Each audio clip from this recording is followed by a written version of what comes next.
Hi, I'm Dr. Salil Kandwala from Advanced Urogynecology of Michigan.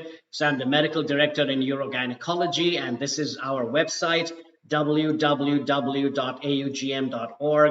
Today we shall talk on bladder pain syndrome or BPS.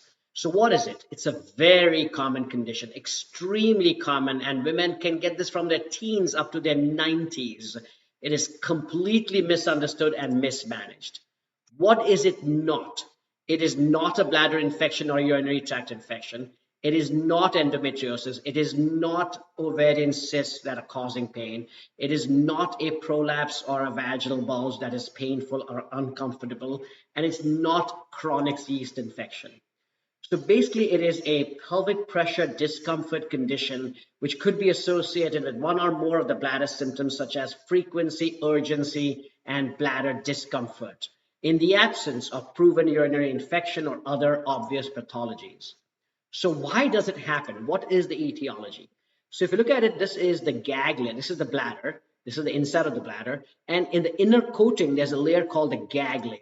So when this gag layer is intact, it protects the urothelium and the nerves below from anything irritant in the urine.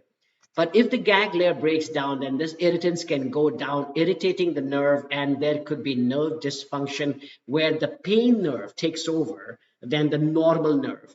And when the pain nerve takes over, it causes increased frequency and urgency in the bladder. Pain in the bladder is represented as urgency and frequency.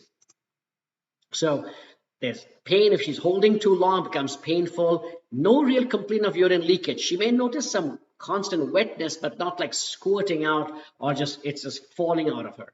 There's discomfort during intercourse, maybe with initial penetration at entry and also with deep movement, and sometimes bowel complaints such as history of irritable bowel syndrome. Patient may also notice pelvic pressure and discomfort and a feeling of heaviness as if something is falling out of the vagina, and that is why they think they may have prolapse. So what is our management principle? What do we do? The first and the most important thing we tell patients is we do a thorough and a complete examination. Once we do a proper history, proper urogynecologic examination and evaluation, we know that there is nothing wrong. So we tell them there's nothing wrong with the pelvic organs. It is a nerve dysfunction and it's not an infection. Tell them treatment is very dependent upon the patient herself taking an active role in the management. And we at our practice do all possible treatments. Whatever is to be done, we can do it. Hysterectomy is never to be done. Ovaries do not have to be removed. So we follow the American Urology Association guidelines, which go over a lot of things. The first line therapy, second line, third line, fourth line, fifth line, sixth line. So you can see there are so many options available for treatment that can be done to help this problem. What should not be done? No antibiotics. This is not an infection. No hysterectomy. No need to remove the ovaries. It's not going to solve the problem. No need to keep doing laparoscopies. Should not undergo prolapse surgery if her complaint is only pelvic pressure and discomfort. So bottom line, it's a very common problem. It is almost very frequently misdiagnosed and mismanaged as these particular conditions. So it is important that it be properly picked up, and that's what we do in our practice. What's next? If you would like to become a patient, please click on the link below, become a patient. If you'd like access to our medical library, please click on the link, access to our medical library, and we'll tell you more about bladder pain syndrome and also other pelvic floor conditions.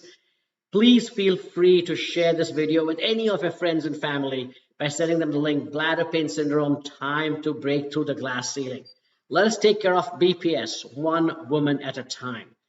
The painful bladder syndrome, you couldn't sit, you couldn't walk, all you could do was lay down because you were in so much pain, and the medication helped that.